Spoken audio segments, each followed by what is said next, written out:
అక్కడ చక్కటి మాటలు మనకు కనపడుతున్నాయి. లేయా దాసి అయినటువంటి జిల్పా యాకోబునకు రెండవ కుమారుని కనగా, లేయా నేను భాగ్యవంతురాలను, లేయా నేను భాగ్యవంతురాలను, స్త్రీలు నన్ను భాగ్యవతి అందరూ కదని అతనికి ఆషేరును పేరు పెట్టాను. చూడండి, ఇక్కడ మనం చూసినట్లయితే లేయాకు పుట్టినటువంటి బిడ్డలు కాదు ఆషేరు. ఎవరికి పుట్టారంటే తన దాసి అయినటువంటి జిల్పాకు పుట్టినటువంటి కుమారులు ఇద్దరు బట్టి అక్కడ లేయా ఏం చేస్తుందంటే స్త్రీలు నన్ను భాగ్యవతి అందరూ కదని తెలియజేస్తుంది. చూడండి, మరి అంతకుముందు మనం చూసినట్లయితే లేయాకు నలుగురు పిల్లలు ఉన్నారు.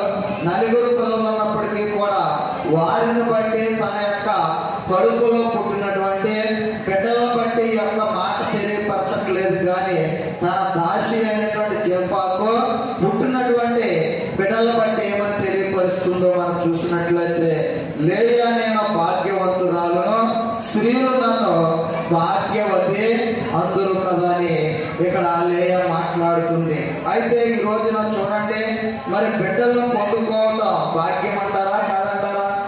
బిడ్డలను పొందుకోవటం గొప్ప భాగ్యం. అందుకే ఈ రోజున మనం చూసినట్లయితే బిడ్డలు ఉన్న వారికి ఆ విలువ తెలియదండి. బిడ్డలు లేని వారికి ఆ యొక్క విలువ అనేది తెలుస్తుంది. అందుకే బిడ్డలు లేని వారు ఎప్పుడూ కూడా ఆ యొక్క ఎదుటి వారి బిడ్డలను చూసి ఏం చేస్తారంటే ఎంతో ఆడుకుంటారు, ముద్దాడుతారు, వారిని ఎంతగానో ప్రేమిస్తారు. కానీ మనకిచ్చినటువంటి బిడ్డలు మనం ఏం చేస్తామంటే వారి మీద ద్వేషిస్తాము, చిరాకు పడతాము, కోపపడతాం. కానీ బిడ్డలు లేని వారు మనం చూసినట్లయితే ఆ బిడ్డల మీద ఎప్పుడు కూడా కోపపడరండి. వారిని ఎప్పుడు కూడా ఏం చేస్తారంటే ప్రేమిస్తారు. అందుకే ఇక్కడ మనం చూసినట్లయితే లేయా ఏమని అంటుందంటే నేను భాగ్యవంతురాలని.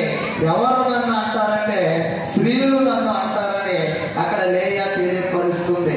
మరి నలుగురు బిడ్డలు ఉన్నారు, అయినప్పటికీ కూడా లేయా యొక్క మాటను తెలియజేస్తుంది. అయితే ఈ రోజున మనకి బిడ్డలు ఉన్న ఆ బిడ్డలను మనం చూసినట్లయితే వారు మరి ఎదిగిన తర్వాత తల్లిదండ్రులకు తోడుగా ఉండవలసినటువంటి బిడ్డలు ఈ రోజున తల్లిదండ్రులకు ఎలా ఉంటున్నారంటే భారంగా ఉండేవారుగా అనేక మంది ఉంటున్నారు. ఈ రోజున చూడండి, మనం ఏం చేస్తాం, రెక్కల ముక్కలు చేసుకుని ఎంతో కష్టపడి మనకు ఉన్నా లేకపోయినా వారికి మనం ఏం చేస్తామంటే నా బిడ్డలు గొప్ప ఉన్నతమైన స్థితిలో ఉండాలి, నా బిడ్డలు అందరికంటే దీవించబడిన వారుగా ఉండాలి, ఆశీర్వదింపబడిన వారుగా ఉండాలి, గ్రామంలో ఒక ఘనమైన వారుగా ఉండాలని మనం ఏం చేస్తాం, బిడ్డల పట్ల ఆలోచన కలిగి ఉంటాం, సంకల్పం కలిగి ఉంటాం. కానీ తల్లిదండ్రులు ఇంటి విధంగా పెంచినటువంటి బిడ్డలు వృద్ధాప్యం వచ్చేటప్పటికి తల్లిదండ్రులకు చేదోడు వాదోడుగా ఉండవలసినటువంటి బిడ్డలు ఎలా ఉంటున్నారంటే తల్లిదండ్రులకు భారంగా ఉండేవారుగా ఉంటున్నారు. అందుకే ఇక్కడ లేయాని మనం చూసినట్లయితే స్త్రీలందరూ కూడా నన్ను భాగ్యవతి అందరూ. చూడండి, మనము పెళ్లి కార్డులో కానీ ఎవరైనా మరి పశుపతి పక్షం మెచ్చులైనప్పుడు ఏం చేస్తారంటే మొట్టమొదటిగా చిరంజీవ సౌభాగ్యవతి. చూడండి, మనం ఏం చేస్తాం, పురుషుడినేమో చిరంజీవి లాగా కలకాలం జీవించాలని మనము ఆ యొక్క మాట వాడతాం. ఇక్కడ మనం చూసినట్లయితే స్త్రీకి వచ్చేటప్పటికి నువ్వు సౌభాగ్యవతిగా ఉండాలని తెలియపరుస్తాం. భాగ్యం అనగా ఏంటంటే ఆశీర్వాదం కూడా భాగ్యమే. అందుకే ఈ రోజున బిడ్డలను సంపాదించుకోవాలన్నా అది ఎవరు వశమై ఉందంటే దేవుని యొక్క వశమై ఉంది. అందుకే ఇక్కడ లేయా తన యొక్క దాసి అయినటువంటి జిల్పా గురించి ఈ యొక్క మాటలను తెలియజేస్తుంది. అయితే మనం పుట్టినటువంటి కుమారుడు మనకి చేదోడు వాదోడుగా ఉండకలేకపోయినా కానీ మనం సృష్టించినటువంటి సృష్టికర్త మనకి ఎలా ఉంటున్నాడంటే చేదోడు వాదోడుగా ఆయన మనల్ని అన్ని విషయాల్లో కూడా ఏం చేస్తున్నాడంటే మనం ధైర్యపరుస్తున్నాడు, బలపరుస్తున్నాడు, మనలందరినీ కూడా ఆదరిస్తున్నాడు. కష్టకాలంలో కూడా మన యొక్క బిడ్డలు మనకు తోడుగా ఉండకపోయినా కానీ కష్టకాలంలో కూడా దేవుడు మనకే అండగా ఉంటున్నాడు. అందుకే మనం ఈ రోజున ఎవరి మీద ఆధారపడాలంటే మనం సృష్టించినటువంటి సృష్టికర్త అయినటువంటి ఆ దేవుని మీద మనం ఆధారపడినప్పుడు మనం ఈ లోకంలో మనము జన్మనిచ్చినటువంటి మన యొక్క బిడ్డల్లో మన ఎవరు కూడా మనల్ని మోక్షానికి చేర్చలేరు, కానీ మనల్ని మోక్షానికి చేర్చగలిగినటువంటి సృష్టికర్త అయినటువంటి ఆ యొక్క తన కుమారుడైనటువంటి యేసుక్రీస్తు ప్రభు ఉన్నాడు కనుక ఆ యేసుక్రీస్తు ప్రభుని మనము సొంత రక్షణగా అంగీకరించి ఆయన ఇచ్చినటువంటి రక్షణ మనము సద్వినియోగం చేసుకుని ఆయన మనకి ఇచ్చినటువంటి ఆ యొక్క నేనే మార్గమును, నేనే సత్యమును, నేనే జీవమునై ఉన్నానని దేవాది దేవుడు తెలియపరిచిన రీతిగా ఆయన యొక్క మార్గంలో మనం నడిచినప్పుడు దేవుడు మనకి ఎక్కడికి తీసుకెళ్తాడంటే మోక్ష మార్గానికి, పరలోక రాజ్యానికి ఆయన మనల్ని నడిపిస్తాడు. మనం పుట్టినటువంటి బిడ్డలు మనల్ని తీసుకువెళ్ళకపోవచ్చు, కానీ ఆయన కంపల్సరీ ఆయన మీద మనము నిరీక్షణ కలిగి విశ్వాసం కలిగి మనమందరం కూడా ఆ యొక్క రాజ్యంలోనే ఉండాలని ఆశ ఉన్నప్పుడు అట్టి విధంగా మనం జీవించినప్పుడు దేవాది దేవుడు మనల్ని ఆ యొక్క రాజ్యంలో తప్పుకోకుండా ఆయన చేర్చగల సమర్థుడు, శక్తిమంతుడు. అందుకే ఇక్కడ లేయాని మనం చూసినట్లయితే స్త్రీలందరూ నన్ను భాగ్యవతి అందరూ కదని లేయ ఏం చేస్తుందంటే తెలియపరుస్తుంది. ఈ రోజున బిడ్డలు పొందుకోవడం అనేది గొప్ప భాగ్యం కనుక మనము ఈ లోకానుసారంగా బిడ్డలు అనేక మందికి లేకపోయినప్పటికీ కూడా దేవాది దేవుడు తెలియపరుస్తున్నాడు. చూడండి, మత్తయి సువార్తలో మనం చూసినట్లయితే చక్కటి మాట మనకు కనబడుతుంది. మత్తయి సువార్త దేవుని యొక్క వాక్యములో నుంచి స్వరమ లోక సువార్త 23వ అధ్యాయము 28 నుంచి మనం చూసినట్లయితే చూడండి.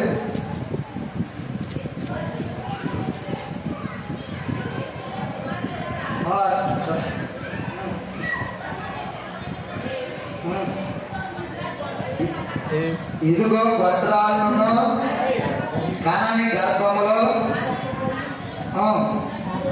ధన్యములై ఉన్నవని, అప్పుడు మా మీద పడుడని పర్వతములతోనూ మమ్మను కప్పుడని కొండలతోనూ జనులు చెప్పసాగుదురు. వారు ప్రచుమానికే ఇలాగ చేసిన ఎడల ఎండిన దానికి ఏమి చేయదురని చెప్పారు. చూడండి, ఇక్కడ మన ప్రభు అయిన యేసుక్రీస్తు ఆయన యెరూషలేము వీధుల్లో వెళ్ళినప్పుడు ఆ యొక్క శిలువ మోసుకున్నటువంటి సమయంలో స్త్రీలందరూ కూడా ఏడుస్తూ ఉంటే అప్పుడు ప్రభు అయినటువంటి యేసుక్రీస్తు తెలియజేస్తున్నాడు ఏమనంటే, ఇదిగో గొడ్రాటును కనని గర్భములను పాలియని సైన్యములో ధన్యములైనవి చెప్పు దినములో వచ్చుచున్నవి. చూడండి, ఇక్కడ మనం చూసినట్లయితే ఈ లోకంలో ఎవరైనా పిల్లలు లేకపోతే మనం ఏం చేస్తామంటే చిన్న చూపు చూస్తాం, వారిని అవమానిస్తాం, వారిని ఎంతగానో కృంగదీస్తాం. చూడండి, ఎప్పుడైనా ఎవరైనా మరి ప్రయాణమై వెళ్తూ ఉంటే ఎదురొచ్చారనుకోండి, చాలా మంది లేక ఈ యొక్క ఈవిడ పిల్లలు లేదు, జల్లలు లేదు, ఈమె ఎదురు రావాలని ఏం చేస్తారంటే ఆమె ఎదురుకుండానే పక్కకు వెళ్ళిపోతారు. కానీ ఇక్కడ మనం చూసినట్లయితే చూడండి, ఏదన్నా ఫంక్షన్ జరిగినా కానీ లేకపోతే మరి గర్భిణీ స్త్రీకి శ్రీమంతం జరిగినా కానీ వారిని పిలవడానికి ఇష్టపడరు. అందుకే దేవాది దేవుడు తెలియపరుస్తున్నాడు ఏమనంటే, ఇదిగో గొడ్రాటును కనని గర్భములను పాలియని స్తనములను ధన్యములను ధన్యములైనవి ఉన్నవని చెప్పు దినములో వచ్చుచున్నాం. మరి గొడ్రాలు ధన్యములైనవని దేవాది దేవుడు ఎందుకు తెలియపరుస్తున్నాడంటే, ఆ రోజున మిమ్మల్ని పుట్టినటువంటి పిల్లలు ఎవరు కూడా మోక్ష రాజ్యానికి నడిపించలేరు. మోక్ష రాజ్యానికి నడిపించే వారు ఎవరైనా ఉన్నారంటే అది నేను మాత్రమే కనుక మీరు నన్ను నమ్ముకోండి, ఇదిగో నన్ను వెంబడించండి, నేను ఇచ్చినటువంటి రక్షణ మీరు సద్వినియోగం చేసుకోండి. రక్షణ సద్వినియోగం చేసుకుని ఆ రక్షణలో మీరు ఎదిగి ఆత్మీయంగా బలపడండి. ఇదిగో నేను పిలిచినప్పుడు మీరు నిత్య విశ్రాంతిలో ఉంటారు. నేను మధ్య ఆకాశంలో కడబోర ఊదినప్పుడు ఆ కడబోర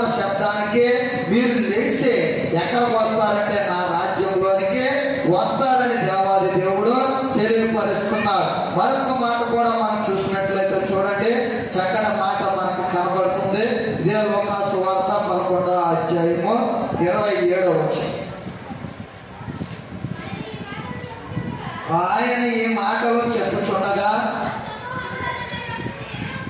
అసలు ఆ స్త్రీని చూచి,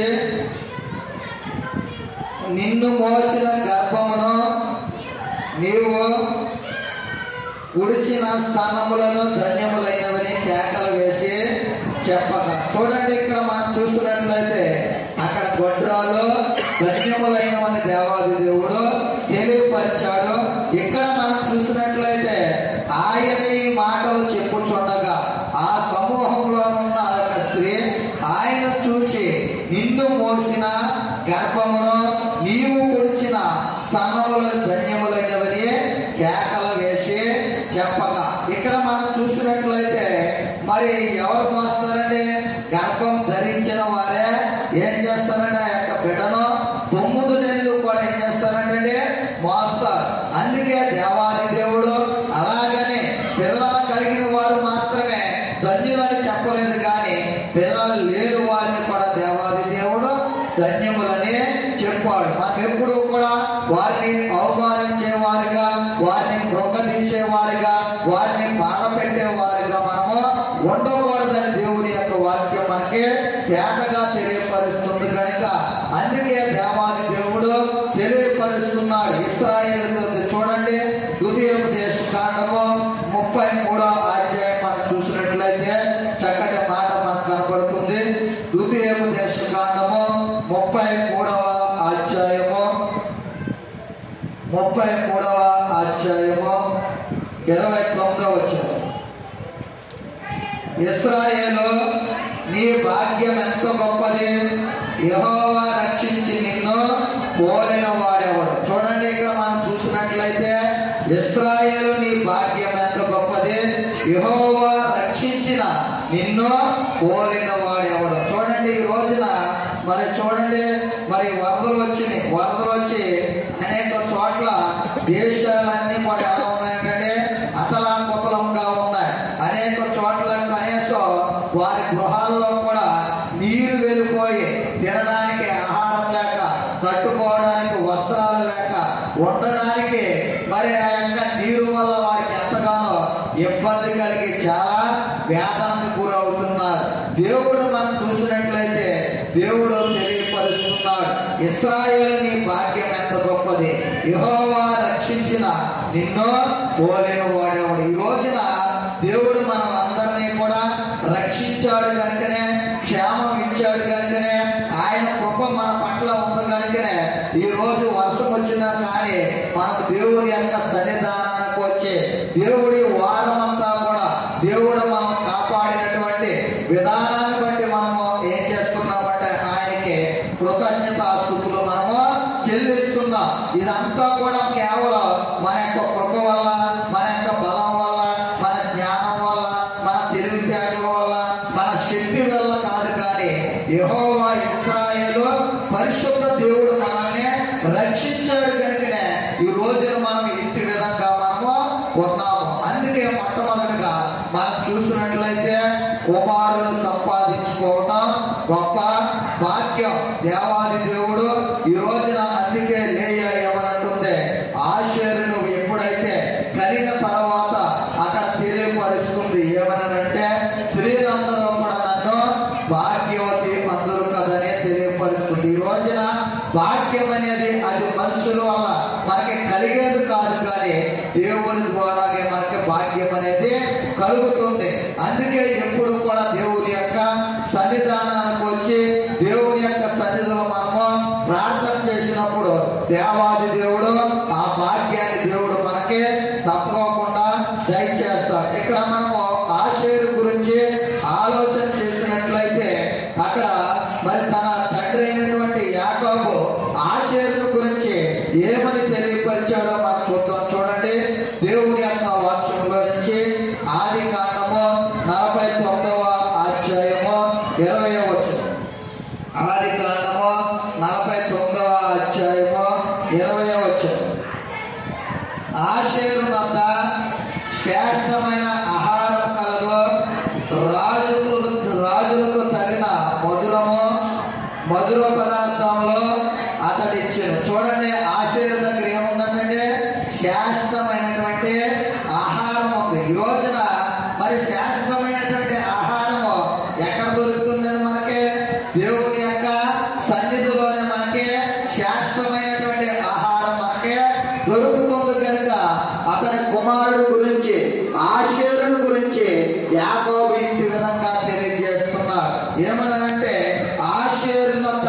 శ్రేష్టమైన ఆహారం కలదు, రాజులకు తగిన మధుర పదార్థములను అతడు అందించును. చూడండి, ఇక్కడ మనం చూసినట్లయితే శ్రేష్టమైనటువంటి ఆహారం మన శరీరానికి దినదినము కూడా మనం ఏం చేస్తామంటే ఆరోగ్యంగా ఉండడానికి మన శరీరానికి 3 పూటలు కూడా ఆహారం తీసుకుంటున్నాం. అలాగే మన ఆత్మ కూడా బలం కావాలి. బలం కావాలంటే మనం ఏం చేయాలంటే ఈ యొక్క ఆత్మీయ ఆహారాన్ని మనం ప్రతిరోజు కూడా భుజించే వారంగా మనము ఉండాలి. యెహెజ్కేలు గ్రంథంలో మనం చూసినట్లయితే చూడండి 3వ అధ్యాయము 2వ వచనం. యెహెజ్కేలు గ్రంథము 3వ అధ్యాయము 2వ వచనం. నేను నోరు తెరువుగా ఆయన గ్రంథం నాకు, నరపుత్రుడా, నేను ఇచ్చుచున్న ఈ గ్రంథమును ఆహారంగా తీసుకొని దానితో నీ కడుపు నింపుకోమని నాతో సెలవీయగా నేను దాన్ని భక్షించి తిని అది నా నోటికి తేనె వలె మధురంగా ఉండును. చూడండి, అందుకే దేవుని యొక్క వాక్యము జుంటే తేనె దారాల కంటే మధురమైనది. ఈ లోకంలో మనము తేనె తాగుతాము. ఆ తేనె ఆ యొక్క తీపి మనకి ఆ క్షణం మాత్రమే, ఆ నిమిషం మాత్రమే ఉంటుంది. కానీ దేవుని యొక్క వాక్యము మనం ప్రతిరోజు కూడా చదివితే ఈ యొక్క వాక్యం ఎలా ఉంటుందంటే తేనెగా మధురంగా ఉంటుందని దేవుని యొక్క వాక్యం మనకి తెలియజేస్తుంది. అందుకే యెహెజ్కేలు ప్రవక్తతో దేవాది దేవుడు తెలియపరుస్తున్నాడు. నేను నోరు తెరవగా ఆయన ఆ గ్రంథం నాకు తినిపించి. చూడండి, నోరు తెరిస్తేనంటే ఆ గ్రంథాన్నంట తినిపించాడంట. ఆ యొక్క గ్రంథంలో ఉన్నటువంటి ఆ యొక్క అంతా కూడా ఆహారాన్ని తిన్న తర్వాత యెహెజ్కేలు ప్రవక్తకి ఎలా ఉందంటే తేనెగా ఉంది. ఈ రోజున దేవుని యొక్క వాక్యం మనము చదివితే ఈ యొక్క వాక్యం కూడా మనకు కూడా ఎలా ఉంటుందంటే జుంటే తేనె దారాల కంటే మధురంగా ఉంటుంది. కనుక ఈ యొక్క వాక్యాన్ని ఎవరైతే ప్రతిరోజు కూడా దినదినము కూడా చదువుతారో వారికి ఆశీర్కి శ్రేష్టమైన ఆహారము ఏ విధంగా కలదని అక్కడ యాకోబు ప్రవశించాడో అలాగే శ్రేష్టమైనటువంటి ఆహారాన్ని దేవాది దేవుడు మనకి అనుగ్రహింపజేస్తాడు. ఈ లోకంలో మనము చూడండి, చాలా మంది కూడా బలహీనత వచ్చినప్పుడు ఆ యొక్క బలహీనతను బట్టి ఏం చేస్తున్నారంటే ఎవరికైనా టైఫాయిడ్ జ్వరం వచ్చిందనుకోండి, డాక్టర్ దగ్గరికి వెళ్తున్నాం. డాక్టర్ దగ్గరికి వెళ్తే మీరు పత్యం చేయాలమ్మా, లేకపోతే ఒక 3 రోజులు కానీ 4 రోజులు కానీ మీరు ఆహారం తీసుకోకూడదంటే డాక్టర్లు ఏదైతే చెబుతారో దాన్ని బట్టి మన శరీరాన్ని మనం ఆరోగ్యంగా ఉండాలని అనేక సంవత్సరాలు లేకపోతే అనేక దినాలు మనము జీవించాలని ఆ డాక్టర్ చెప్పింది మనం ఏం చేస్తున్నామంటే పాటించి ఆ యొక్క ఆహారాన్ని మనము తినకోకుండా విటమిన్స్ కలిగిన ఏదో పాలు ఇవన్నీ కూడా మనము తీసుకుంటున్నాం. మంచిదే, కానీ ఈ రోజున చూడండి మరి షుగర్ వస్తుందని ఆ యొక్క స్వీట్లు తినడం మానేస్తున్నారు. అలాగే రక్తపోటు వస్తుందని ఉప్పు వేసుకోవడం మానేస్తున్నారు. ఇవన్నీ చేస్తున్నారు. కానీ మరి దేవుడి సన్నిధికి వస్తున్నటువంటి మీరు ఈ యొక్క లోకంలో ఈ యొక్క డాక్టర్ శరీరానుసారంగా చెప్పేవన్నీ కూడా పాటిస్తున్నారు. కానీ ఆత్మానుసారంగా చెప్పేది వాటి కూడా పాటించట్లేదు. ఈ రోజున మనం చూసినట్లయితే ఇవన్నీ కూడా పాటిస్తున్నాం. ఎందుకు? మన ఆరోగ్యంగా ఉండాలని, మనకు అనేక దినాలు మనం ఈ భూమి మీద జీవించాలని మనం ఇవన్నీ కూడా పాటిస్తున్నాం. మంచిదే, కానీ మన ఆత్మ కూడా మనం ఏం చేయాలంటే కాపాడుకోవాలంటే మన ఆత్మ కూడా మనము అనుదినము కూడా దుఃఖ పెట్టుకోకుండా సంతోష పెట్టాలంటే యెహెజ్కేలు ప్రవక్త ఏ విధంగా అయితే ఆ గ్రంథాన్ని తిన్న తర్వాత అతనికి తేనెగా మధురంగా ఎలా మార్చబడ్డాదో అలాగే ప్రతి దినం కూడా ఈ పరిశుద్ధ గ్రంథాన్ని మనము కూడా చదివినప్పుడు మనకి కూడా ఎలా ఉంటుందంటే అటువంటి మాధుర్యాన్ని దేవాది దేవుడు మనకి అనుగ్రహింపజేస్తాడు. అయితే యాకోబు అక్కడ ఆషేరు గురించి ఈ విధంగా తెలియజేశాడు. అయితే మోషే ప్రవక్త ఏ విధంగా తెలియజేశాడు ద్వితీయోపదేశకాండంలో చూసినట్లయితే చూడండి. ద్వితీయోపదేశకాండము 33వ అధ్యాయము 24వ వచనం. ఆషేరు గురించి ఎట్లా నేను ఆషేరు తన సహోదరులందరికంటే ఎక్కువగా ఆశీర్వదింపబడును.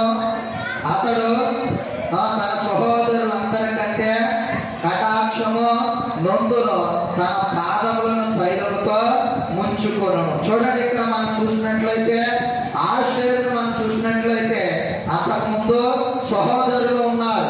సహోదరులు ఉన్నప్పటికీ కూడా దేవుడు ఆషేరును తన సహోదరులందరికంటే ఎక్కువగా ఆశీర్వదించాడు. ఎందుకు ఆశీర్వదించాడంటే ఇతని దగ్గర ఏముందని ఆశీర్వదించాడు? శాస్త్రమైనటువంటి ఆహారం ఉన్న కనుకనే ఆషేరును దేవుడు తన సహోదరులందరికంటే ఎక్కువగా దీవించాడు, ఆశీర్వదించాడు. ఈ యొక్క రోజును మనం చూసినట్లయితే ఈ యొక్క కృపాకాలంలో ఏ కుటుంబంలో అయితే శాస్త్రమైనటువంటి ఆహారం ఉంటుందో, ఏ సంఘంలో అయితే శాస్త్రమైనటువంటి ఆహారం ఉంటుందో ఆ సంఘాన్ని దేవాది దేవుడు బహుగా దీవిస్తాడు, ఆశీర్వదిస్తాడు, హెచ్చిస్తాడు. అందుకే తన దగ్గర ఆషేరు దగ్గర శాస్త్రమైనటువంటి ఆహారం ఉంది కనుకనే తన సహోదరులందరికంటే ఎక్కువగా దీవించబడ్డాడు, ఆశీర్వదింపబడ్డాడు. ఈ రోజున మన దగ్గర ఆహారం లేకోకుండా, ఏమీ లేకోకుండా ఆశీర్వాదం కావాలంటే ఎంత మాత్రం కూడా మనం ఆశీర్వాదం అనేది పొందుకోలేము. మనం ఆశీర్వదింపబడాలంటే మనకి వాక్యము ఏం చేయాలంటే ప్రతి దినము కూడా మనము ధ్యానించాలి, చదవాలి. దావీదు భక్తుడు అదే దేవుని యొక్క వాక్యాన్ని ప్రతి దినము కూడా ఆయన ధ్యానించినప్పుడు ఏమన్నాడంటే, క్రొవ్వు మెదడు దొరుకున్నట్టు నీవు నాకు దొరుకుతావని అక్కడ తెలియపరుస్తున్నాడు. ఎవరైతే దేవుని యొక్క వాక్యాన్ని ధ్యానిస్తారో, ఆ వాక్యాన్ని విని విడిచిపెట్టుకోకుండా వారి హృదయంలో దాచుకుని దాన్ని భద్రపరుచుకుని ఎవరైతే నెమరు వేసుకుంటారో వారిని దేవాది దేవుడు తన సహోదరులందరికంటే, తన ఇంటి పేరు కలిగిన వారి అందరికంటే దేవాది దేవుడు బహుగా హెచ్చిస్తాడు, దీవిస్తాడు. అందుకే ఇటువంటి ఆశీర్వాదాన్ని ఆషేరు పొందుకోవడానికి కారణం ఏమిటంటే అతని దగ్గర శాస్త్రమైనటువంటి ఆహారం ఉంది. ఈ రోజున దేవుని సన్నిధికి వస్తున్న మనలో కూడా ఏ ఆహారం ఉండాలంటే శరీర సంబంధమైనటువంటి ఆహారం ఉంటే అది కొంతకాలమే కానీ ఆత్మ సంబంధమైనటువంటి ఆహారం ఉంటే అది జీవిత కాలం అంతా కూడా మనకి దీవెనకరంగాను, ఆశీర్వాదకరంగాను, మేలుకరంగాను, ఉపయోగకరంగా ఉంటుంది కనుకనే అందుకే ప్రతిరోజు మనం ఏం చేయాలంటే ఈ పరిశుద్ధ గ్రంథాన్ని మనము ధ్యానించి చదివి ఆ శాస్త్రమైన ఆహారము మనము ఎప్పుడు దొరుకుతుందని ఎదురు చూచే వారంగా మనము ఉన్నప్పుడు దేవాది దేవుని యొక్క కృప మనకు తోడుగా వచ్చి దేవుడు మనల్ని అందరికంటే దేవుడు ఎక్కువగా ఆశీర్వదిస్తాడు. కింద కూడా మనం చూసినట్లయితే అక్కడ దేవుడు తెలియపరుస్తున్నాడు ఏమనంటే, అతడు తన సహోదరులందరికంటే కటాక్షమును నొందినవాడు. చూడండి, కటాక్షం అనగా దయ. దేవుడిలో అతడు ఏం చేస్తున్నాడంటే దయ పొందుకునేవాడుగా ఉన్నాడు. ఈ రోజున మనము కూడా దేవుని యొక్క సన్నిధికి వస్తున్నాం. ఎక్కడ కూడా మనం చూడండి, లాస్ట్ వచ్చినటువంటి సహోదరులందరూ కూడా మీరు వందనాలు చెప్పుకుంటామని తెలియపరుస్తాం. ఈ రోజున మనం చూడండి, ఎంతో మంది సహోదరులు ఉన్నారు. ఎంతమంది సహోదరులందరికంటే అక్కడ మనం చూసినట్లయితే కటాక్షము ఎవరైతే శాస్త్రమైన ఆహారం కొరకు ఎవరైతే కనిపెడతారో, ఎదురు చూస్తారో వారి మీద, ఆషేరు మీద ఏ విధంగా అయితే ఆయన కటాక్షాన్ని దేవాది దేవుడు చూపి ఉన్నాడు, అలాగే మన మీద కూడా ఆయన యొక్క కటాక్షాన్ని, ఆయన యొక్క దయను మన మీద కూడా చూపి దేవుడు మన సహోదరులందరికంటే దేవుడు మనల్ని కూడా దీవిస్తాడు, ఆశీర్వదిస్తాడు. కింద కూడా మనం చూసినట్లయితే నీ కొమ్ములు ఇనుపవినియు ఇత్తడినై ఉండును, నీవు బ్రతుకు దినములలో నీకు విశ్రాంతి కలుగును. అక్కడ కొమ్ములను కూడా పుట్టినోడు రెండు ఉందంటే చూడండి, రెండు కూడా పాద రక్షములు. చూడండి, కొమ్ములు అనగా పాద రక్షములు. చూడండి, ఇక్కడ నీకు విశ్రాంతి అనగా అక్కడ లేక బలము. ఈ బలం ఎలా కలుగుతుందండి? దావీదు యెహోవా నా బలమా, నా కేడమా, నా రక్షణ శృంగమని ఏం చేస్తున్నాడంటే దేవుణ్ణి స్తుతిస్తున్నాడు, దేవుణ్ణి గణపరుస్తున్నాడు. ఈ రోజున ఇదిగో నా శత్రువులు నన్ను చంపాలని ఎదురు చూసినా కానీ, నా శత్రువులు నన్ను నశింపజేయాలని, నన్ను కృంగతీయాలని ఎదురు చూసినా కానీ, నీవే నాకు బలంగా, నీవే నాకు కోటగా, నీవే నాకు అండగా ఉన్నావని అక్కడ దావీదు దేవుని నామాన్ని హెచ్చిస్తున్నాడు, కనపరుస్తున్నాడు. ఈ రోజున ఎవరైతే దేవుని యొక్క సన్నిధానానికి వచ్చి శ్రేష్టమైనటువంటి ఆహారం కొరకు ఎదురు చూస్తారో దేవుడు వారిని బహుగా దీవిస్తాడు, ఆశీర్వదిస్తాడు. అందుకే అక్కడ లేయ తన యొక్క దాసి అయినటువంటి జల్పాకు పుట్టినటువంటి కుమారుడికి ఏమని పేరు పెట్టిందంటే ఆషేర్ అని పేరు పెట్టింది. ఆషేర్ అనగా సౌఖ్యము, ఆనందము, ఐశ్వర్యము, మధురం కూడా, ఇవన్నీ కూడా పర్యాయ పదాలు వస్తాయి. అందుకే ఈ రోజున మనం ఆశ్చర్యలాగా సౌఖ్యంగా ఉండాలంటే, ఐశ్వర్యంగా ఉండాలంటే, ఆనందంగా ఉండాలంటే, బలం కలిగి ఉండాలంటే మనలో ఏముండాలంటే శాస్త్రమైనటువంటి ఆహారం ఉండాలి. ఆ శాస్త్రమైనటువంటి ఆహారం ఉన్నప్పుడే దేవుడు మనల్ని ఏం చేస్తాడంటే దీవిస్తాడు, ఆశీర్వదిస్తాడు. చూడండి, మరొక వాక్యం కూడా మనం చూసినట్లయితే దేవుని యొక్క వాక్యములో నుంచి జకర్యా గ్రంథము 3వ అధ్యాయము 7వ వచనం. జకర్యా గ్రంథము 3వ అధ్యాయము. సైన్యములకు అధిపతి యెహోవా నీవు సెలవిచ్చినదేమనగా,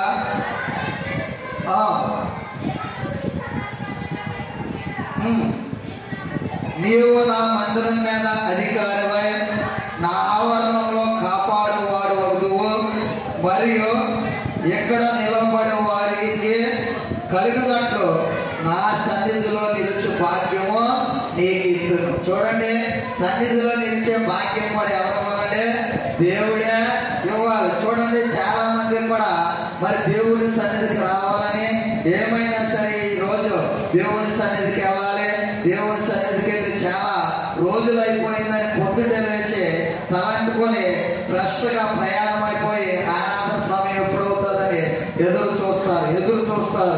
ఎప్పుడైతే వారు రావాలని ఆసక్తి ఉంది, కానీ వారి కుటుంబంలో కానీ వారి ఇంట్లో కానీ ఏదైనా చిన్న స్వాదం వస్తుంది. స్వాదం వచ్చేటప్పటికి ఏం చేస్తారంటే వెళ్ళాలని ఆసక్తి ఉన్నప్పటికీ కూడా ఆ వచ్చినటువంటి స్వాదాన్ని బట్టి వారు ఏం చేస్తారంటే వెనక్కే వెళ్ళిపోతారు. అందుకే ఇక్కడ మనకు అపోస్తలుల కార్యములు 16వ అధ్యాయంలో మనం చూసినట్లయితే చూడండి, చక్కటి మాట మనకు కనపడుతుంది. అపోస్తలుల కార్యములు 16వ అధ్యాయము 16వ వచనం. మేము ప్రార్థనా స్థలానికి వెళ్ళుచుండగా పుతోను అను దెయ్యము పట్టినదై సోది చెప్పుడు చేత తన యజమానికి బహులాభము సంపాదించుకున్న ఒక చిన్నది మాకు ఎదురుగా వచ్చింది. చూడండి, ఎక్కడికి వెళ్తా ఉంటే దెయ్యం వచ్చిందండి, ప్రార్థనకి వెళ్తా ఉంటే దెయ్యం వచ్చింది. అలాగే మనం కూడా ప్రార్థనకి అని సిద్ధపడేటప్పటికి మన ప్రార్థనకి వెళ్ళకుండా చేయాలని ఈ యొక్క దెయ్యం ఏం చేస్తుందంటే మనల్ని ఏదో రూపంలో వచ్చి మనల్ని ఏం చేస్తుందంటే ఆటంకపరుస్తుంది. అందుకే మనకి ప్రార్థనకి వెళ్ళేటప్పుడు ఎన్ని సమస్యలు వచ్చినా, ఎన్ని ఇబ్బందులు కలిగినా, ఎన్ని శోధనలు వచ్చినా, లేకపోతే మన ఇంటికి ప్రాముఖ్యమైనటువంటి వ్యక్తులు వచ్చినా కానీ దేవుని సన్నిధికి మనం ఎప్పుడు కూడా దూరము చేసుకోకూడదు. దేవుని యొక్క మందిరంలో ఒక దినము గడుపుట 1000 దినముల కంటే శ్రేష్టం. అంటే దేవుని యొక్క సన్నిధిలో ఒక్క దినము గడిపితే 1000 దినముల ఆశీర్వాదాన్ని దేవుడు మనకి ఇస్తున్నాడు. ఆ యొక్క ఆదివారం మనము దొంగిలించామనుకోండి, ఆ యొక్క ఆదివారాన్ని మనం పోగొట్టుకున్నామనుకోండి, 1000 దినముల ఆశీర్వాదాన్ని మనము పోగొట్టుకునే వారంగా మనము ఉన్నాం. అందుకే దేవుని యొక్క సన్నిధిలో దేవుడు ఏమంటున్నాడంటే అక్కడ యెహోషువతోటి ప్రధాన యాజకుడుగా ఉన్నటువంటి యెహోషువతోటి దేవుడు తెలియపరుస్తున్నాడు, నా సన్నిధిలో నిలుచు భాగ్యము నీకు ఇద్దును. చూడండి, ఈ రోజున దేవుని యొక్క సన్నిధిలో నిలిచే గొప్ప భాగ్యాన్ని, ఆశీర్వాదాన్ని మనకిస్తే మనం ఏం చేస్తున్నామంటే దానికి మనము నిర్లక్ష్య పరుస్తున్నాం. ఇక్కడ మనం చూసినట్లయితే పౌలు గారు ప్రార్థన స్థలానికి వెళుతూ ఉంటే అక్కడ పుతోను అనే దెయ్యం వచ్చింది, చిన్నది. ఆ చిన్నదాని రూపంలో ఉండి వచ్చింది. అయినప్పటికీ కూడా మరి నజరేయుడైన యేసు నామములో ఈ దెయ్యము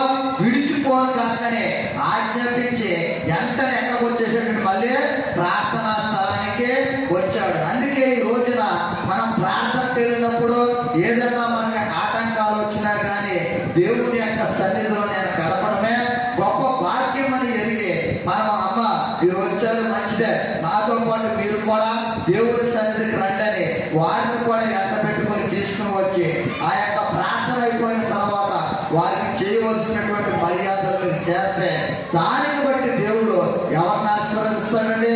మిమ్మల్ని దేవుడు దీవిస్తాడు, ఆశీర్వదిస్తాడు. అందుకే మొట్టమొదటిగా దేవుడు ఏమంటున్నాడంటే దేవుడు కుమారులను అనుగ్రహింపజేస్తానంటున్నాడు. రెండోది మనం చూసినట్లయితే నా సన్నిధిలో నిలిచే భాగ్యాన్ని నేను నీకు ఇస్తున్నాడు. ఈ రోజున చూడండి, మనము ఈ రోజున దేవుని యొక్క వాక్యం ద్వారా పట్టబడి దేవుని యొక్క వాక్యానికి మనం లోబడి దేవుని యొక్క సన్నిధిలో మనము గడుపుతున్నాం. ఈ రోజు పరిశుద్ధ దినమైనప్పటికీ కూడా అనేక మంది దేవుని సన్నిధానికి రాకోకుండా లోకంలో మరి మనం వివరించాలంటే ఎక్కడెక్కడ తిరుగుతున్నారో అవన్నీ కూడా మనము చెప్పొచ్చు. కానీ ఏం చేస్తారంటే అనేక మంది బాధపడతారు కనుక ఈ రోజున మనం వస్తున్నాం మంచిదే, కానీ ఆదివారం పరిశుద్ధ దినం రోజున దేవుడు ఏమన్నాడంటే కుటుంబ సమేతంగా దేవుని యొక్క సన్నిధానానికి రమ్మన్నాడు. ఎవరైతే కుటుంబ సమేతంగా దేవుని యొక్క సన్నిధానానికి వచ్చి దేవుణ్ణి స్తుతిస్తారో, దేవుణ్ణి ఆరాధిస్తారో, దేవుణ్ణి గణపరుస్తారో, ఓబేదేవి ఇంట్లో 3 నెలలు మందస్సు ఉంటే ఆ మందస్సాన్ని బట్టి దేవుడు ఓబేదేవి ఇంటి వారిని తన సొంతంతని కూడా దేవుడు ఏ విధంగా అయితే దీవించాడో ఆశీర్వదించాడో అలాగే మనల్ని కూడా దేవుడు దీవిస్తాడు, ఆశీర్వదిస్తాడు. చూడండి, లోకాసు వార్తలో మనం చూసినట్లయితే 2వ అధ్యాయము చక్కటి మాట మనకు కనపడుతుంది. చూడండి, లోకాసు వార్త 2వ అధ్యాయము 36వ వచనం. మరియు ఆషేరు గోత్రికురాలను పెనియేలు కుమార్తెనైన అన్నాను ఒక ప్రవక్తే ఉండేది. చూడండి, ఇక్కడ మనం చూసినట్లయితే ఇందాక కూడా అక్కడ లేయా ఏమని పేరు పెట్టిందంటే ఆషేరును పేరు పెట్టింది. ఈ యొక్క అన్న అని ఈ యొక్క ప్రవక్త కూడా ఏమి యొక్క గోత్రికురాలంటే ఆషేరు గోత్రికురాలు. పెనియేలు అంటే అక్కడ దేవుని ముఖాముఖిగా యాకోబు ఎబ్బోకు రేవు దగ్గర ముఖాముఖిగా దేవుణ్ణి చూచిన తర్వాత దేవుడు నాతో మాట్లాడాడని ఏమని పేరు పెట్టాడంటే పెనియేలని పేరు పెట్టాడు. అందుకే ఇక్కడ మనం చూసినట్లయితే ఇక్కడ అన్న గురించి తెలియపరుస్తున్నాడు దేవాది దేవుడు. మరియు ఆషేరు గోత్రికురాలను పెనియేలు కుమార్తెనైన అన్న అను ఒక ప్రవక్తే ఉండెను. ఆమె కన్యత్వం మొదలుకొని 7 ఏళ్ల పెనిమిటితో సంసారం చేసి బహుకాలం గడిచినదే 84 సంవత్సరాలు యథావరాలై ఉండెను. చూడండి, పెళ్ళైనటువంటి 7 సంవత్సరాలకే భర్తను కోల్పోయింది. మరి అక్కడ పిల్లలు ఉన్నారో లేదో మనకు తెలియదు, కానీ పిల్లల గురించి రాయలేదు. ఆమె ఎలా ఉందంటే మరి విధవరాళ్ళుగా ఉంది. ఆమెకు వయసు లెక్కేసుకుంటే 84 సంవత్సరాలను రాయబడి ఉన్నది కనుక 84 సంవత్సరాల నుంచి అందులో 7 సంవత్సరాలు మనం తీసేద్దామండి. తీసేస్తే 7 సంవత్సరాలు ఉన్నాయి, 4 3 తీసేస్తే అమ్మా 77 సంవత్సరాలు ఎక్కడ ఉందండి? ఆమె దేవుని యొక్క మందిరంలో ఉంది. దేవుని యొక్క మందిరంలో ఉండి ఏం చేస్తుందో మనము చూద్దాం. 77 సంవత్సరాలు దేవుని యొక్క 84 సంవత్సరంలో యెహోవారాలై ఉండి దేవాలయమును విడువక. చూడండి, ఆమెకి దేవుడు ఏ తాళం ఇచ్చాడంటే దేవుని యొక్క సన్నిధిలో ఉండే భాగ్యాన్ని జకరియా వచ్చేస్తాం కదా, నా సన్నిధిలో నిలుచు భాగ్యము నీకు ఇత్తును. చూడండి, ఇక్కడ దేవాలయం విడువకోకుండా 77 సంవత్సరాలు అక్కడే ఉండి ఉపవాసం ఉంటుంది. అంత మాత్రమే కాదు, కానీ ప్రార్థనతోనూ రేయింపగలు ఏం చేస్తుందంటే సేవ చేయించుంటాడు. 77 సంవత్సరాలు దేవాలయాన్ని విడిచిపెట్టలేదంటే ఈ రోజున మనం వస్తున్నామంటే దేవుడు మనకి ఆయుష్ 70 సంవత్సరాలు అధిక బలం ఉన్న 80 సంవత్సరములకు. కానీ 77 సంవత్సరాల నుంచి దేవాలయంలో విడిచిపెట్టుకోకుండా విడువుకోకుండా దేవుని యొక్క మందిరంలో ఉండి మళ్ళీ ఈమె విధవరాలు వృద్ధాప్య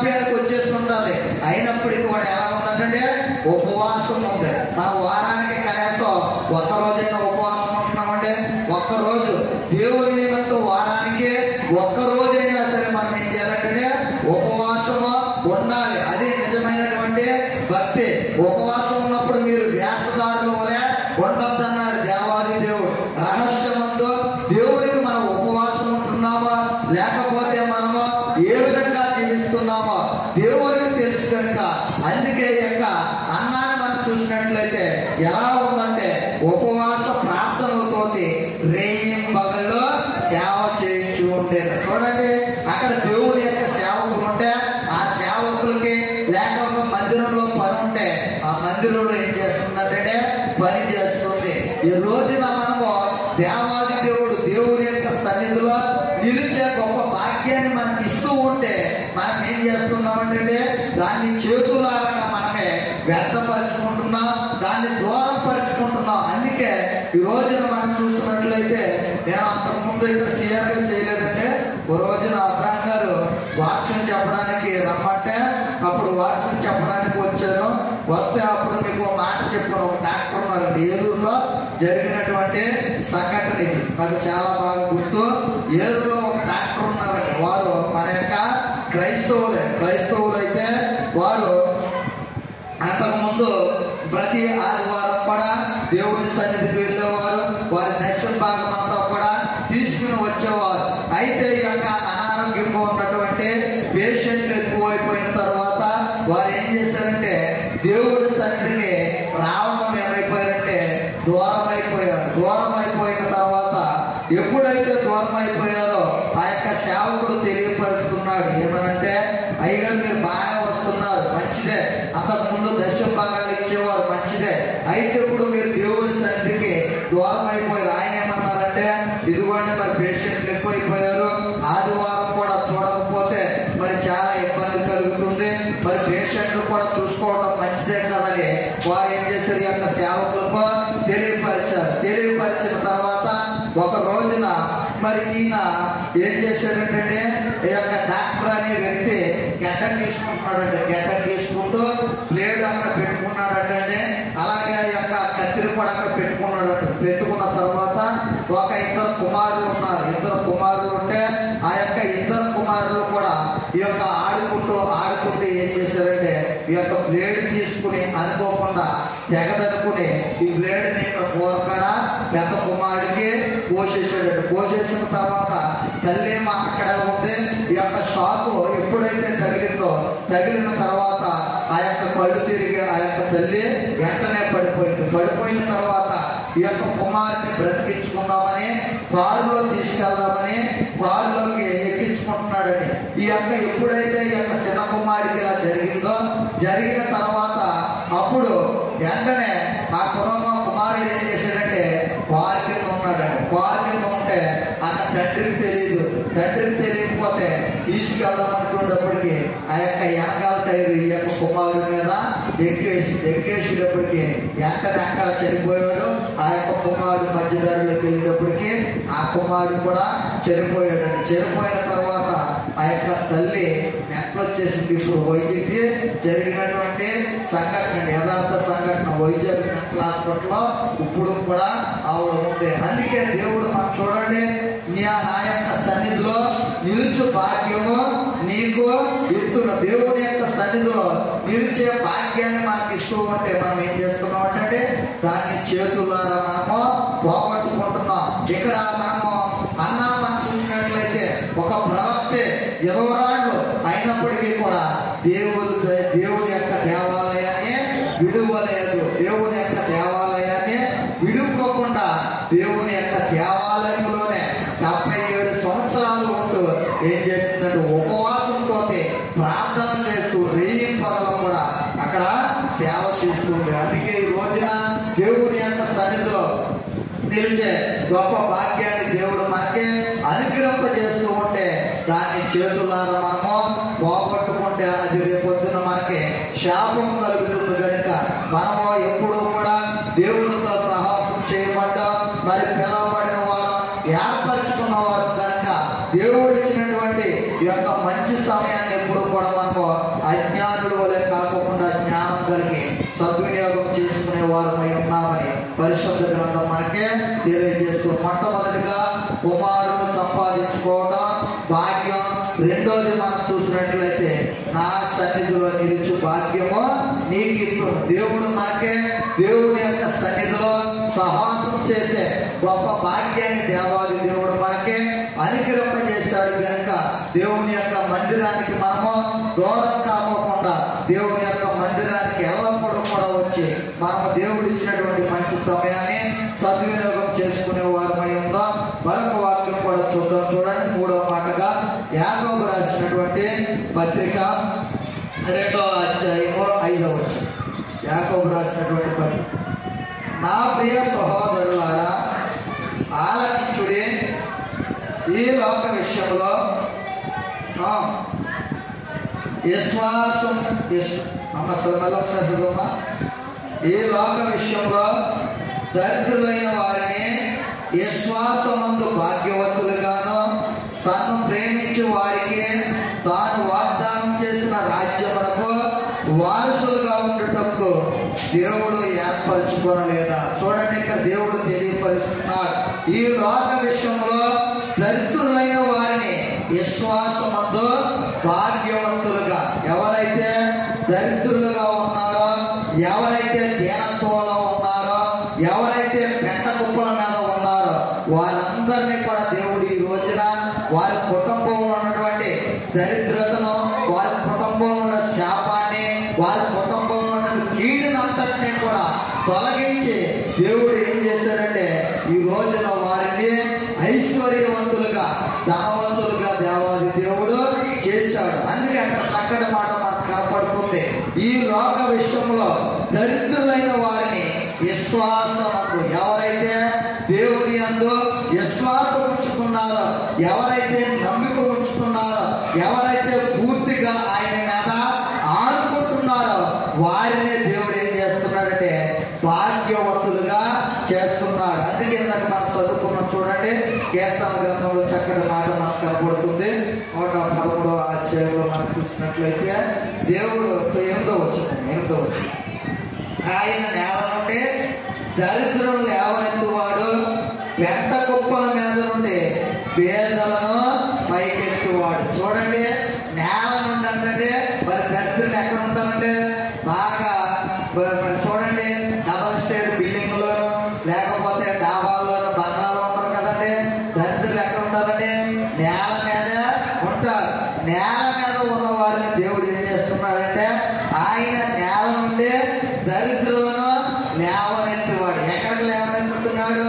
ఉన్నతమైనటువంటి స్థితిలోకి వారిని లేవనెత్తుతున్నాడు. పెంట కుప్పని మీద నుండి పేదలను పైకెత్తువాడు. ఈ రోజున చూడండి, పెంట కుప్పల మీద నుండి దేవుడు ఏం చేస్తాడంటే పైకి లేవనెత్తుతాడు. చూడండి, యేసయ్య గారి యొక్క జీవిత చరిత్ర మీరు చదివితే ఆ యొక్క జీవిత చరిత్ర యూట్యూబ్లో మన యేసయ్య గారి జీవిత చరిత్ర అని మీరు కొడితే మరి ఆ యొక్క తండ్రి గారు, యేసయ్య గారి యొక్క తండ్రి గారు నరసింహమూర్తి అని ఆయన పేరు. నరసింహులు అయితే ఆయన ఏం చేసేవాడంటే ఈ యొక్క గొర్రెలు మేకల రక్తాన్ని తాగేవాడంటే బలిగా తాగేసి ఆ యొక్క పండగలు జరిగితే ఆ పండగల్లోనూ అదంతా కూడా రక్త బలి చేసేవాడైతే ఆ యొక్క శాపం ఎవరి మీద పడ్డదంటే యేసయ్య గారి మీద పడ్డదంటే ఈయన రక్తం కక్కుకుంటూ నెల్లూరు నడివీధుల్లో తిరుగుతూ ఉంటే అప్పుడు అక్కడ ఉన్న వారంతా కూడా వారి ఇంటి పేరు కలిగిన వారు, వారి రక్త సంబంధులు, వారి బంధుమిత్రులు కూడా ఏమన్నారంటే ఇలా తాత తాగినటువంటి రక్తం, ఆ యొక్క శాపం ఈ నేలకు వచ్చిందని తెలియపరుస్తూ ఈ రక్తం కక్కుకోవడం వల్ల ఇంట్లో ఉన్నవారు ఎవరు కూడా పట్టించుకోలేదండి. ఎవరు కూడా నా అన్నవారు ఆదరించేవారు లేరు. ఒక రోజున వీరికి ఆకలిస్తే పెంట కుప్పల మీద అన్నం పడేస్తే ఇస్తరాకుల్లో ఉన్నటువంటి ఆ యొక్క అన్నాన్ని తెచ్చుకుని ఆ యొక్క అన్నాన్ని ఆయన తిన్నాడు. తిన్న తర్వాత ఎప్పుడైతే ఒక ప్రార్థన సాయంత్రం మాటలో ప్రార్థన జరుగుతుందంటే ప్రార్థన జరుగుతూ ఉంటే ఆ ప్రార్థనకి ఈయన వెళ్ళాడు. వెళ్ళిన తర్వాత ఆయన ప్రార్థన చేసి వెంటనే ఆ యొక్క సేవకుడు పంపించేసిన తర్వాత ఆయన బయటకు వచ్చి అలా నడుచుకుంటూ వెళ్తూ ఉంటే ఎప్పుడైతే ఆకాశంలో నుండి దేవాది దేవుడు ఈయనకి దర్శించాడు. దర్శించిన తర్వాత ఈయనలో ఉన్నటువంటి భారం అంతా, ఈయనలో ఉన్నటువంటి దరిద్రత అంతా, ఈయనలో ఉన్నటువంటి శాపం అంతా కూడా తొలగిపోయి ఈయన ఎలా మార్చబడ్డాడంటే ఒక మామూలు మనిషిగా ముందు పిచ్చోళ్ళలాగా నడి వీధిలో తిరుగుతున్నటువంటి ఆ యొక్క వ్యక్తిని దేవుడు ఏం చేశాడంటే దర్శించి అనేక మంది బిడ్డలకు దీవెనకరంగాను ఆశీర్వాదకరంగాను ప్రయోజకుడుగా మార్చాడు. అందుకే ఈ రోజున మనం చూసినట్లయితే దేవుడు తెలియపరుస్తున్నాడు, ఆయన నేల నుండి దరిద్రులను లేవనెత్తువాడు, పెంట కుప్పల మీద నుండి పేదలను పైకెత్తువాడు. ఈ రోజున మన యొక్క స్థితి ఇంతే అని మనం అనుకుంటున్నాం, కానీ ఈ జీవితాన్ని మార్చాలంటే దేవునికి ఒక క్షణం చాలు, లేకపోతే 100 రోజుల్లో దేవుడు నీ యొక్క జీవితాన్ని మార్చి ఎవరైతే మనల్ని అవమానించారో, ఎవరైతే మనల్ని నిందించారో, ఎవరైతే యానం చేశారో, ఎవరైతే మనం కృంగతీశారో అక్కడే దేవాది దేవుడు గొప్ప ఉన్నతమైనటువంటి స్థలంలో ఆయన మనల్ని కూర్చోబెడతాడు. అందుకే మూడోదిగా మనము చూసినట్లయితే విశ్వాసమందు దేవుడు ఏం చేస్తున్నాడంటే వారిని భాగ్యవంతులుగా చేస్తున్నాడు. ఈ రోజున దేవుడు అందుకే యేసన్ గారు మరి ఆ యొక్క దీనస్థితి అంతా కూడా ఆయన తెలుసు కనుక, నేను అనారోగ్యంగా ఆ నెల్లూరు నడి వీధుల్లో నేను అనేక సంవత్సరాలు తిరిగినప్పుడు నాన్నవారు నన్ను ఎవరో కూడా పలకరించలేదు, బలపరచలేదు, ధైర్యపరచలేదు. సాక్షాత్తు ఆయనే పరలోకంలో నుండి నా దగ్గరకు వచ్చి నన్ను ధైర్యపరిచాడని కృతజ్ఞత కలిగి ఆయన వివాహం చేసుకోకుండా పరిచర్య చేశాడండి. అందుకే ఈ రోజున హోసన్నా మినిస్ట్రీస్ దేవాది దేవుడు బహుగా దీవించాడు, ఆశీర్వదించాడు. విశ్వాసమందు ఏం చేస్తున్నాడు దేవాది దేవుడు మనల్ని భాగ్యవంతులుగా చేస్తున్నాడు. ఈ రోజున మనకి విశ్వాసం ఉందండి, విశ్వాసం ఉంటేనే దేవాది దేవుడు ఆ యొక్క నమ్మకాన్ని బట్టి, ఆ యొక్క దేవుడి మీద ఆనుకున్నట్టు బట్టి దేవుడు మనల్ని ఏం చేస్తాడంటే మనలో ఉన్నటువంటి దరిద్రతను అంతటినీ కూడా తీసివేసి గొప్ప భాగ్యాన్ని దేవుడు మనకే దయచేస్తాడు. మనకు వాక్యం కూడా చూడండి. దేవుని యొక్క వాక్యంలో నుంచి ఆది కాండము 24వ అధ్యాయము 34వ వచనం.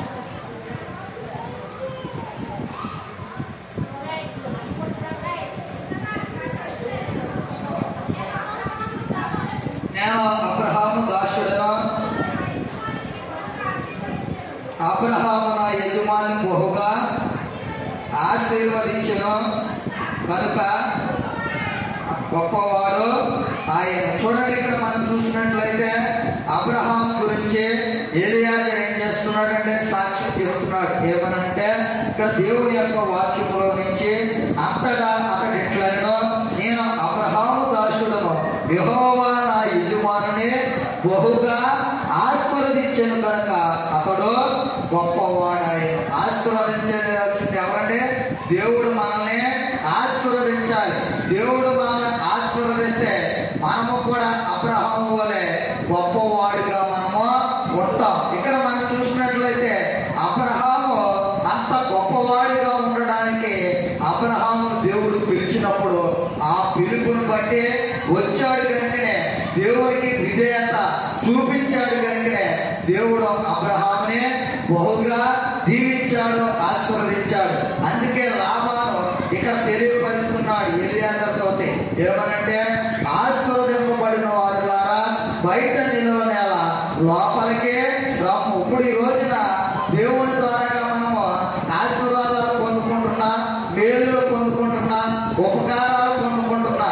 అయితే మనం ఎక్కడ ఉండాలంటే దేవుని యొక్క సన్నిధిలో లోపల ఉండాలి, కానీ బయట మనము ఉండకూడదు. అనేక మంది ఈ యొక్క మాట చెప్తే మరి నేను దేవుని ద్వారా ఆశీర్వదింపబడలేదు కదండి చాలా మంది కూడా తెలియపరుస్తారు. కానీ ఈ రోజున కలిగినది ఏదియో ఆయన లేకుండా కలగలేదు. ఈ రోజున మనకు సమస్తం కూడా కలిగిందంటే కేవలం ఆయన యొక్క కృపను బట్టే, ఆయన యొక్క దయను బట్టే, ఆయన యొక్క దీవెను బట్టే, ఆయన యొక్క ఆశీర్వాదాన్ని బట్టే మనకి కలిగింది కనుక మనం ఎప్పుడూ కూడా బయట నిలవనేలకోకుండా ఎక్కడికి రావాలంటే దేవుని యొక్క మందిరంలోనికి లోపలికి మనము రావాలి. అందుకే ద్వితీయోపదేశకాండం 28వ అధ్యాయంలో మనము చూడక్కర్లేదు, కానీ నువ్వు లోపలికి వచ్చినప్పుడు దీవించబడతావు, బయటకు వెళ్ళినప్పుడు కూడా నీవు దీవించబడతావు. దేవుని యొక్క మందిరంలో ఏముందంటే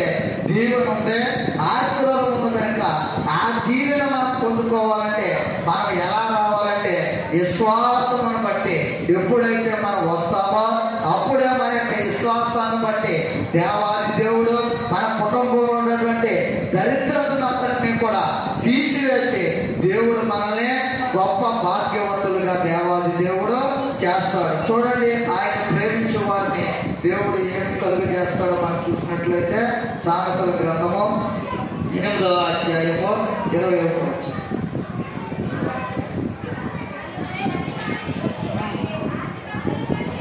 నన్ను ప్రేమించే వారిని ఆస్తికర్తలుగా చేయగలరు. చూడండి, దేవుణ్ణి ఎవరైతే ప్రేమిస్తారో వారిని ఆస్తికర్తలుగా చేయగలరో వారి నిధులను నింపుదు. ఈ రోజున అబ్రహాము దేవుణ్ణి ప్రేమించాడు కనుకనే ఈ రోజున అబ్రహాముని ఎలా చేశాడంటే ఆస్తికర్తలుగా దేవాది దేవుడు చేశాడు. మరి అబ్రహాముకి ఎంతమంది పనివారు ఉన్నారంటే 318 మంది పనివారు ఉన్నారు. మరి అబ్రహాం వచ్చినప్పుడు పనివారిని ఏమన్నా వెంట పెట్టుకుని వచ్చాడంటే ఏమీ కూడా వెంట పెట్టుకుని రాలేదు. కానీ అక్కడ అబ్రహాముకి దేవుని యొక్క పిలుపు, దేవుని యొక్క దర్శనం ఉంది కనుకనే ఆ దర్శనాన్ని బట్టి విధేయత కలిగి నడుచుకున్నాడు కనుకనే అబ్రహాముని దేవుడు ఆస్తికర్తలుగా ఉంచాడు. ఈ రోజున మనము కూడా అట్టి విధంగా ఉండాలంటే మనము కూడా అబ్రహాము ఏ విధంగా అయితే విశ్వాసాన్ని బట్టి వచ్చాడో దేవుని యొక్క సన్నిధికి మనము కూడా విశ్వాసం బట్టి వచ్చినప్పుడు దేవుడు మనల్ని కూడా దీవిస్తాడు, మన సంతతిని కూడా దేవుడు దీవిస్తాడు, ఆశీర్వదిస్తాడు. మొట్టమొదటిగా కుమారులు సంపాదించుకోవడం భాగ్యం. రెండోది మనం చూసినట్లయితే నీ యొక్క దేవుని యొక్క సన్నిధిలో నిలుచు భాగ్యం నేను నీకు ఇత్తును.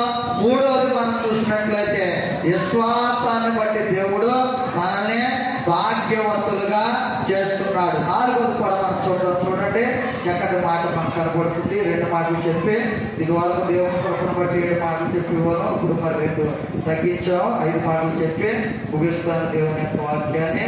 సామెతల గ్రంథము 12వ అధ్యాయము 27వ వచనం చదవమా.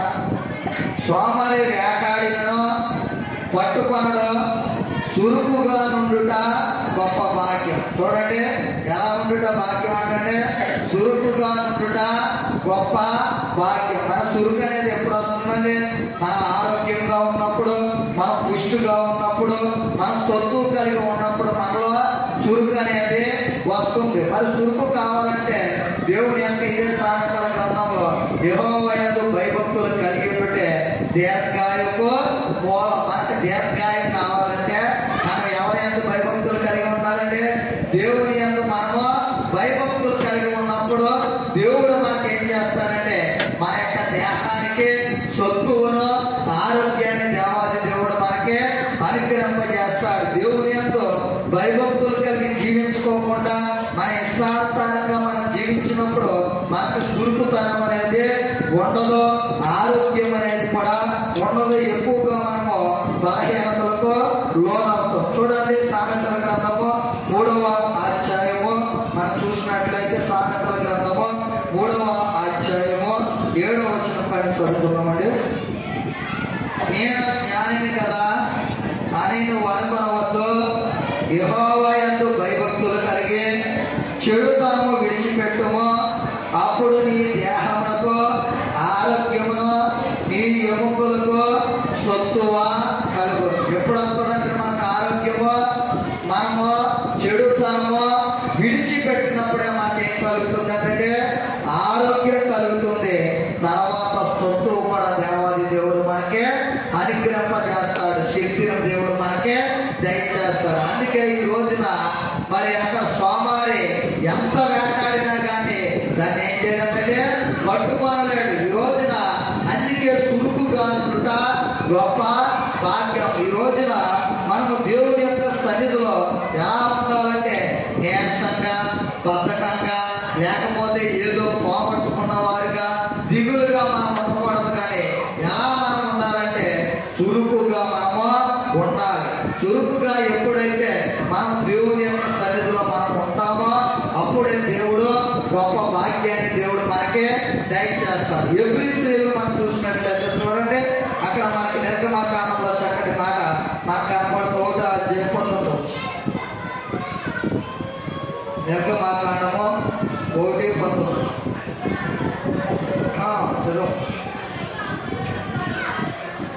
అందుకు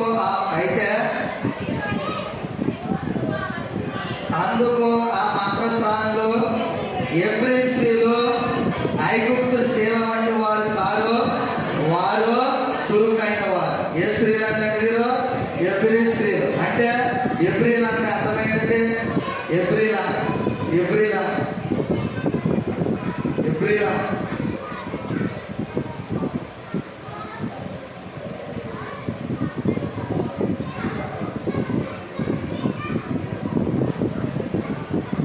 దాటబడిన వారు అన్నారు.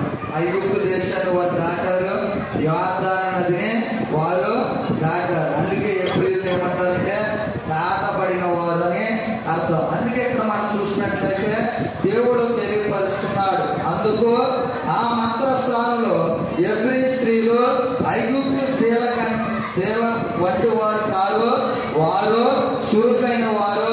మంత్రస్నాని వారి యొద్దకు వెళ్ళక మునిపే వారు ప్రసవించి ఇందులని ఫరోతో చెప్పారు. ఎలా ఉన్నారంటే ఎబ్రీ స్త్రీలు చురుకైన వారుగా ఉన్నారు. మరి ఇప్పుడు మనం చూసినట్లయితే చాలా మంది కూడా మరి యొక్క మీటింగుల్లోనే పాటలు పాడడానికి సురుకుతనం అనేది కనపడుతుంది. మిగిలిన రోజులు అంత సురుకుతనం అనేది ఎక్కడో కూడా కనపడలేదండి. ఆ యొక్క సురుకుతనం అనేది దేవుడు మనకి ఆయుష్ ఇచ్చిన కాలం అంతా కూడా అలాగే మనము ఉండేవారుగా మనము ఉండాలి. మనం ఎబ్రీ స్త్రీలు మనం అందరం కూడా ఐగుప్తు నుంచి మనం ఏం చేసామంటే దాటబడి ఉన్నాం.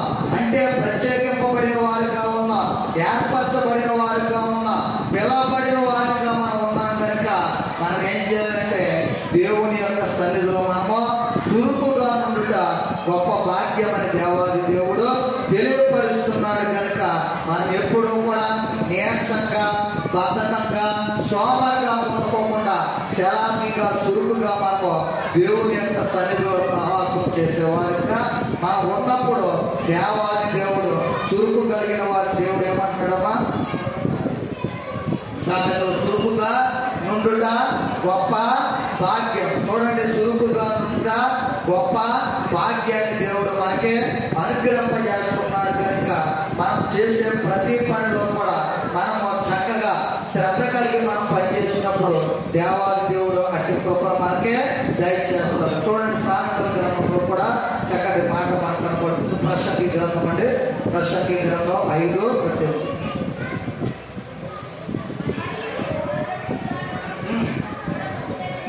చూడముచ్చట ఇదండి గాను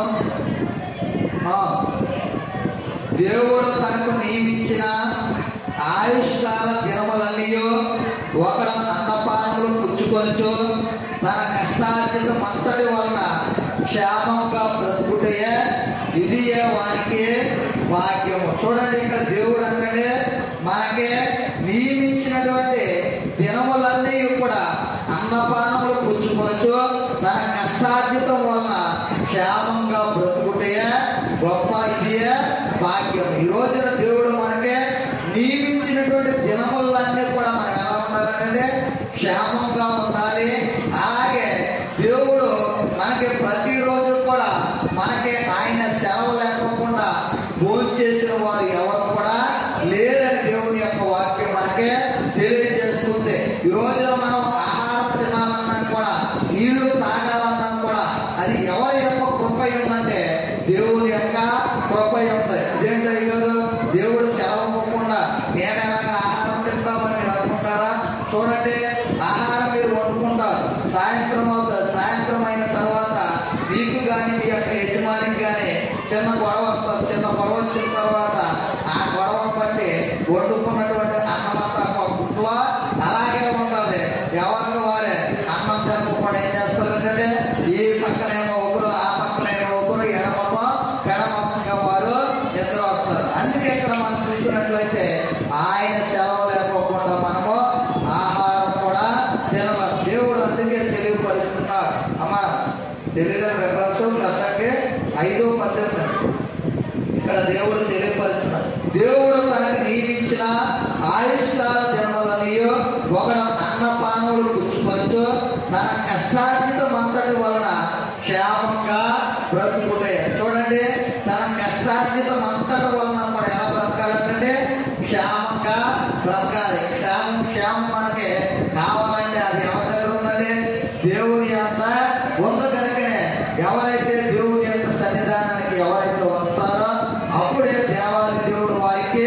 అందుకే దావీదు భక్తుడు తెలియజేస్తున్నాడు కీర్తనల గ్రంథం 23వ అధ్యాయం లాస్ట్ వచనంలో మనము చూసినట్లయితే, చిరకాలం నేను యెహోవా మందిరంలో నివాసం చేసేదను, కృపాక్షేమములే నా వెంట వచ్చును. ఎవరైతే దేవుని యొక్క మందిరంలో చిరకాలం కూడా ఆయనతోటి సాహసం చేస్తారో, ఎవరైతే నడుచుకుంటారో వారికి దేవుడు ఏం చేస్తాడంటే కృపను దయచేస్తాడు, క్షేమాన్ని కూడా దేవాది దేవుడు దయచేస్తాడు. అందుకే తన కుమారుడైనటువంటి సొలొమోను తెలియపరుస్తున్నాడు, ఒకడు అన్నపానములు పుచ్చుకొనొచ్చు తన కష్టార్జితం వల్ల క్షేమంగా బ్రతుకుటే ఇదే వానికే భాగ్యము. దేవుడు మనకి ఏం చేస్తున్నాడంటే శుభ్రంగా అన్నం తిని ఉన్నదానితో మీరు తృప్తిపడి క్షేమంగాను ఆరోగ్యవంతులుగాను బలవంతులుగా మీరు ఉండండి.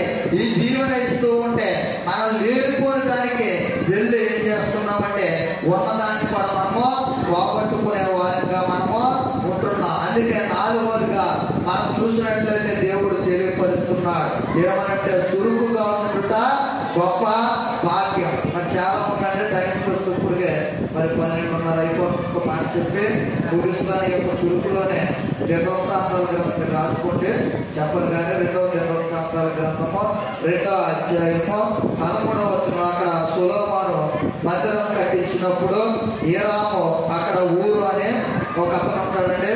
అతని గురించి తెలియపరుస్తూ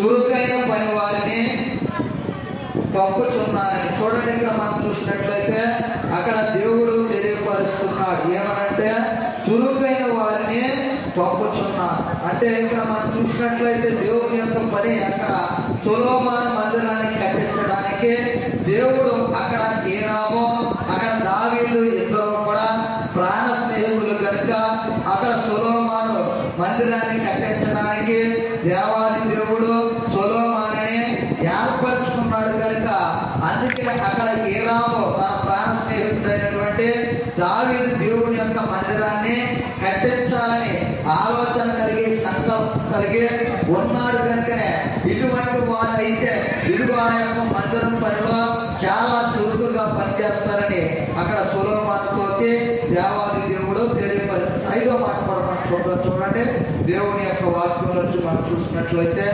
1 రాజుల గ్రంథము 10వ అధ్యాయము 8వ వచనం. 1 రాజుల గ్రంథము 10వ అధ్యాయము 8వ వచనం. నీ జనులు భాగ్యవంతులు,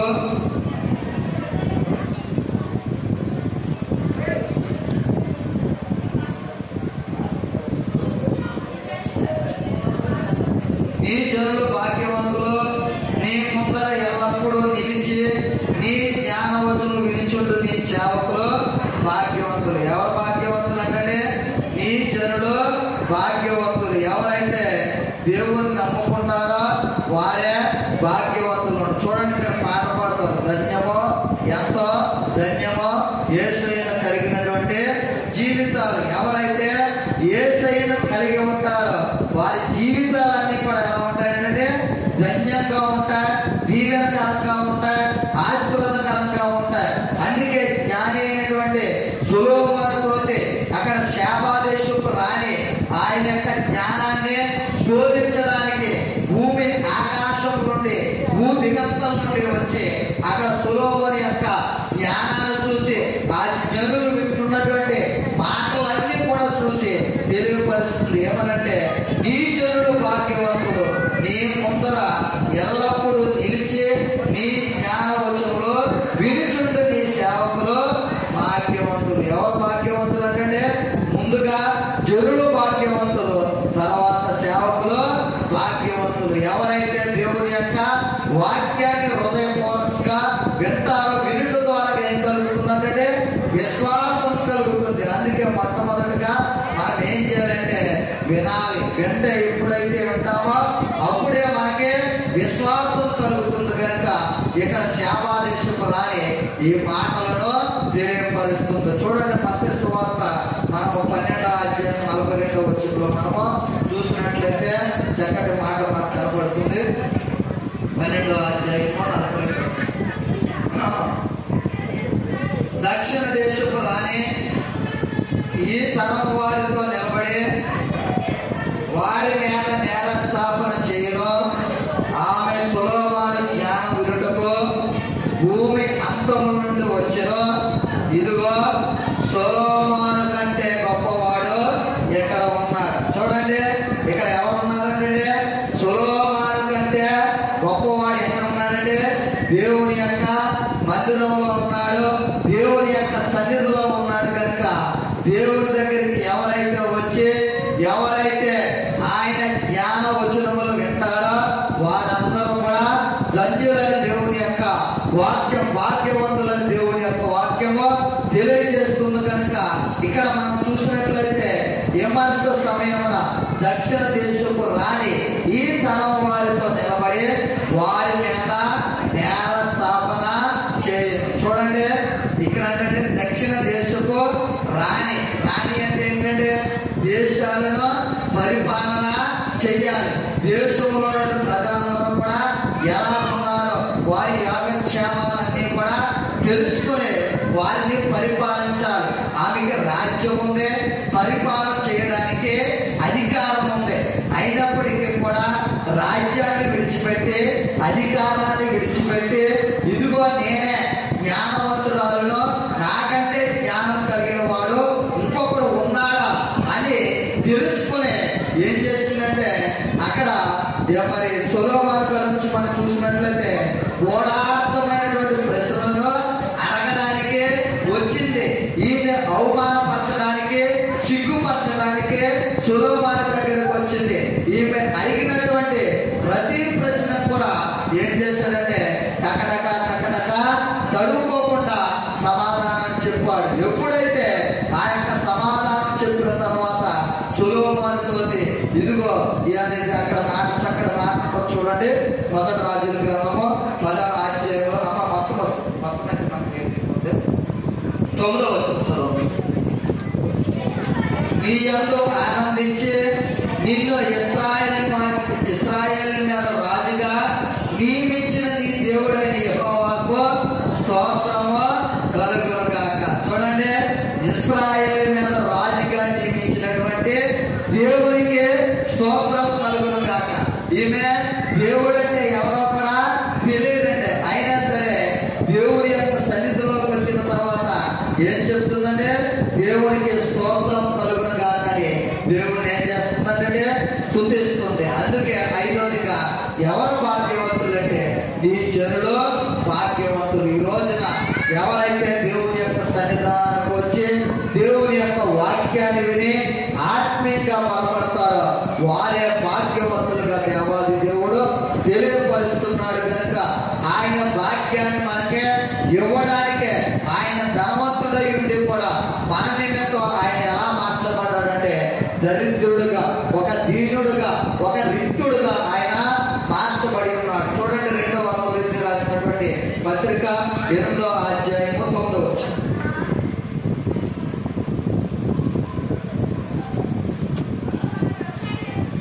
మీరు మన ప్రభు అయిన యేసుక్రీస్తు కృపను ఎరుగుదురు కదా.